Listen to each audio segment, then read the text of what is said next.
ئەو جاهتا لەو بینەی ئەو ڤیدیۆی کە بڵاو بووە بەڵگەیان بە ئیبن حەجەری عەسقەلانی هینایتەوە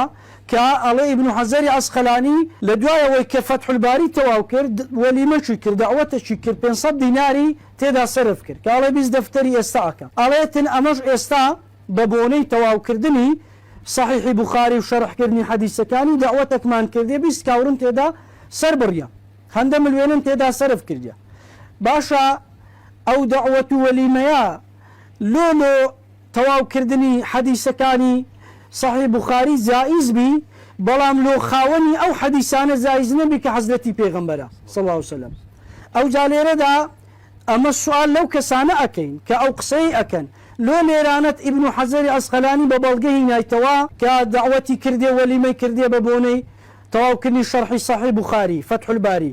بەس لۆ ئیبن حەجەری عەسقەلانیت باوەڕ پێ نییە کاڵێ مەولود داهێنراوەشی جوانە کابرا دێڵێ زەکاتێ بدە کەناڵی لە مانجە ڕەمەزانی باشە پێغەمبەر صلی الله عليه وسلم کە مزگەوت ڕۆڵی گەورە و زیاترە لە کەناڵی هیچ وەختە گۆتیتی زەکاتێ بدەنە مزگەوتێ لە وەڵامدا نەخێر ئێ باشە بە چ بەڵگەشی زەکاتێ دەیە کەناڵی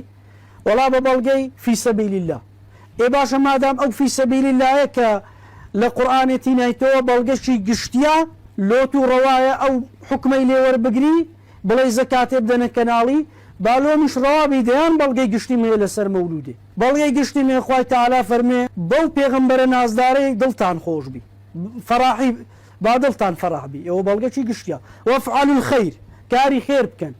بڕگەکانی مەولودێ خێرن و ئەوەش کاری خێرە زۆر شت هەیە ئێستا ئەکرێ پێغەمبەر صلی الله عليه وسلم نەیکردیە شت هەیە ئەو کەسانە ئەکەن کە ئەڵێن مەولود بیدعەیە زۆر شتێ ئەوانیش ئەیکەن مسلمانان بەگشتی ئەیکەن پێغەمبەر نەیکردیە صلی الله عليه وسلم باشە ئەگەر